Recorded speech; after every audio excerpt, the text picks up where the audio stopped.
G'day, g'day. Well, how am I going to start this video? Well, normally I start every video by saying how it's been like umpteen years since my previous video, but this video is very unique because it's only been a matter of days since my previous video. So, I feel very proud that I have made another video. So yeah, it's pretty cool, pretty unique. Don't know whether it'll happen again. I will try. Second thing I wanted to start off with is, what have I got written here? Oh yeah, these videos that I film help me perhaps as much as they help you. Sometimes when I'm struggling and I don't know what to do, these videos I can look back on and it's almost like I'm giving myself advice. It's almost like I'm not myself in the videos and it's just some other rad dude who's on YouTube and he's giving advice out, and I'm watching those videos and I'm like, man, he is pretty cool. I'm going to take his advice on board and implement it in my own life. And yeah, like I said, it helps me as much as it helps you guys. So like, we all have different ways in which we work, but I found recording these videos is actually it's helping me a lot. It's helping me vent, get things off my mind, clear a few thoughts going on in my head, and help myself when things are going tough. So yeah, just wanted to add that in there quickly. But the focus for this video is, I guess, part 2 of my original overcoming anxiety video. And what I wanted to focus on is the idea of focusing on what we can control. Because I think the basis for a lot of anxiety is things that are out of our hands. For example, how people might react to something we do, what people might say, what people might do. Like, it's always this might. It's like this, they might do it, they might not. But because we're worrying about it, we focus on the negative. We focus on the worst possible outcome. But at the end of the day, what other people do and what other people say, we can't control whatever they do. Whether they say something positive or say something negative, we can't really control what they do. All we can control and what we need to focus on is what we can do. It's believing in yourself and being yourself and just letting things flow. Like, say you've got like, I know I've used this example before, but say you've got a speech you have to give at school.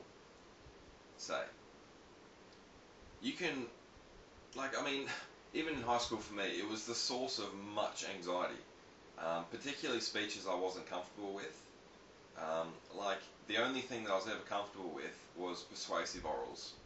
I love sales and I love debate and things like that, so it really suited me. But pretty much any other oral I would get quite nervous about, and it's normal. It's not, I wouldn't say it's something stemming off my anxiety related issues. It's just everyone gets nervous before a speech. Almost everyone, anyway. But then when you actually think about what you're worrying about, it's mainly, like, if I use myself as an example, you worry about, you don't want to stuff up. You don't want to forget your line, you don't want to do a bad job, you don't want to, you want to do well, in a sense. But then I don't think that's the root of it, because there's other things. It's like, if I do a bad job, people might think that I'm stupid. The teacher might mark me badly. It's always that might again, and I think that's the core. Even though we're worrying about, oh, I might stuff up, that's not the core of it. The core of it is, if I stuff up, people might think something, the teacher might do something, and that's not something we can control. So what we need to do is just focus on what we can control, and that's speaking powerfully, speaking with eloquence and diction in our voices, making sure that words kind of flow together when we're actually writing the speech, making sure that the points we're trying to make flow together nicely. And if you can start putting all those pieces of the jigsaw together, then when we deliver the speech, people will automatically think, hey, that was a good speech. He's cool, he's smart. And then it's like, in a way, it's almost taking our mind off our worries as well. When you're focusing on what you actually have to do and the important parts of what you're actually doing, you're taking your mind off the things to worry about. And that, in its own way, is helpful.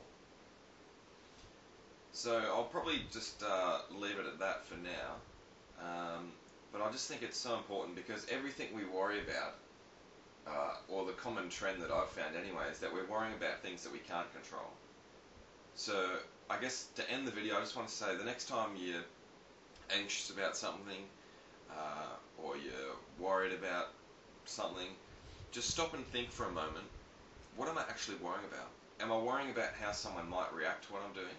Am I worrying about what someone might do to me when I do something? And when you can put your finger on that, turn around and say, hang on, okay, what can I do in this situation to get the best possible outcome? Focus on yourself, focus on the key parts of what you have to do to be successful in what you're doing, and then you will get the desired outcome from the people around you or whatever. But at the end of the day, you can't control what they do anyway. Be happy with yourself, be happy that you gave it your best shot, and at the end of the day, when you go to bed at night, just be happy that you gave it everything you've got. So yeah, hopefully I've made my points clear in that. I didn't want to make another 12-minute long video because I think that was ridiculous. I wanted to keep it clear and concise. But just as you go about even tomorrow or next week or something, or a speech you've got coming up or something at work you've got on, hopefully you'll remember this video and just be able to challenge the negative thoughts again and focus on what you can do. So yeah, all the best, good luck guys, and yeah, you're awesome again. You're always awesome. Who am I kidding? So yeah.